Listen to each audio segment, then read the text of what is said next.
Hello there, we're in London today, in Trafalgar Square, northeast corner, in a church called St. Martin-in-the-Fields. Very famous church in London, famous really from my point of view because it has a really excellent cafe beneath it, although I guess that's a bit sacrilegious, but still, if you're ever in Trafalgar Square, do check out that cafe, fantastic carrot cake. Now the church we see here was built in 1726, or completed in 1726, in that neoclassical style. It sits at the bottom of St. Martin's Lane. The name of the street really comes from the name of the church, which itself is dedicated to Martin of Tours in France, who was a Roman cavalryman in the 300 AD kind of period. And when he left the army, he went on to become, eventually over, I'm sure, a long and complicated life, the Bishop of Tours. So I think he was born in Hungary, or what is now called Hungary. So I imagine he had a very interesting life, and there should be a film made of him someday. Actually, this church itself has appeared in plenty of London-based films like Notting Hill, for example, you might remember it. And actually I'm told that this sort of plan form with the pediment at the front, the square tower, has become quite a sort of standard in certain states in America, used as kind of that white sort of church with the steeple kind of look that you again see in films. It's a slightly damp day, and I'm sitting side saddle on a very uncomfortable bench. Stylish looking bench, but uncomfortable nonetheless. More like a place you're supposed to tie your horse up to, by the look of it. Anyway, I'm trying to be kind of quick and relax and just bash this thing out. But in that style I've been developing over the last few months, I keep drawing and then drawing over the top of and drawing over the top of in a way that's, it should be frustrating. It might be frustrating for you to watch, but there's a sense of looking for the conclusion in the drawing.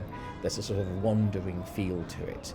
It must feel as if I don't know where the drawing's going, because the drawing at the end doesn't look like the drawing at the beginning, and I keep going over the same areas and the same sort of lines. Keep drawing a line, then drawing over the top, and losing a line, then putting the line back again. This kind of to and fro quality. But I'm actually quite enjoying that process. There's something exploratory about it. So although it might seem a bit uncertain, it's actually part of an interesting kind of phase in my sketching life, I think.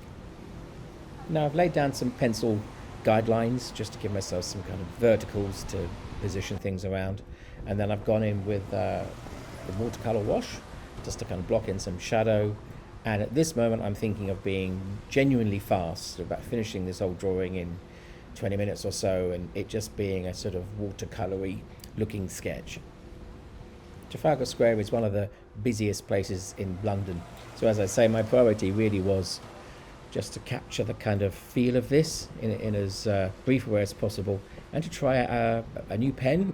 This is the Pentel pigment brush pen, which has a more sort of solid feeling brush than previous Pentel brush pens I've used and kind of never really enjoyed.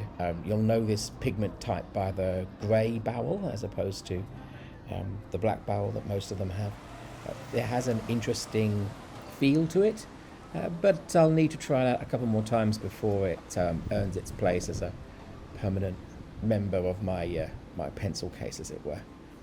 Now I've been asked that eternal question about what is an urban sketch and what is not an urban sketch, which is quite a political question, surprisingly, in the sketching community. There is an actual urban sketchers organisation. Now these guys state that what an urban sketch should be is something which is drawn on location, whether that's inside or out, and it's always capturing what you see from direct observation is their phrase. It means looking at a thing and drawing that thing in whatever way you want to draw it. Doesn't matter where it is. You could be in your house drawing your kitchen, you could be in the street drawing a church. It's looking at something directly and drawing it. That's the essence of what an urban sketch should be. Now the question therefore arises, if you're sitting at home and you've got a photograph, either one you found online or ideally one you've taken yourself, and you're drawing from that, is that an urban sketch? And as far as the urban sketching organisation is concerned, no. That's a sketch of the urban environment which sounds like, picking at hairs, but their point being an urban sketch officially must be from direct observation. Now, I think I'd like to sort of explain my view on this as a sort of an analogy or a metaphor, whichever one I mean. I learned to swim quite late in life. I was going to the Mediterranean for a holiday and I wanted to swim, so I thought, oh God, I better learn how to. And so I went to a swimming pool and I spent a few months, first of all, learning to float, then learning to propel myself, learning to do backstroke and crawl and all those things, and basically building my confidence. Then I went to the Mediterranean and I swam in the sea, and it was a wildly different experience. It was fantastically exciting. Now, I'd compare swimming to sketching. If you imagine that being on the street and sketching, it feels so real and so dynamic and so exciting. It's that same feeling that I have swimming in the sea. It feels dangerous, safe, but dangerous, if you know what I mean. Looking, up and down and left and right and not knowing what you're going to see, and it feels wildly dramatic and exciting. Whereas drawing from a photograph is a bit like swimming in a swimming pool. It's using all the same motions, you wear the same clothes.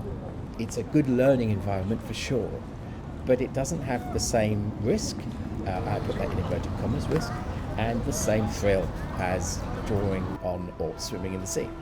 So there's nothing wrong with drawing at home from a photograph. I've done it, and it's a great way to learn, and like swimming in a swimming pool, you feel safe and you feel comfortable, and you can get out and there's a towel and there's a gown and a shower, but it doesn't really compare to swimming in the sea, to swimming in the unknown. When you draw from a flat two-dimensional image, a photograph, everything's been decided for you. The position and the proportions and the lighting, it's all been decided by the photographer. When you draw from life, you've actually been there and you've walked around and you've chosen, and you understand the space in a three-dimensional way, and you're responding to something that's emotional. You're not just responding to something which is flat shapes you need to transcribe. You're not just, as it were, copying what you see on a flat image. You are translating a three-dimensional experience into a two-dimensional representation. It's wildly different, and wildly exciting, and heavily to be recommended. But if you're new to it, learn to draw in a safe space first. Everybody will understand. In the same way that you learn to swim in some little local pool, not the ocean. Here's the final drawing on a crinkly old bit of paper because of the moisture of the day. Huge fun was had. I learned a lot and I enjoyed myself, and I feel as if I know this St. Martin's-in-the-Fields church more than I ever have done in the past. Thank you very much for watching. I'll see you next time.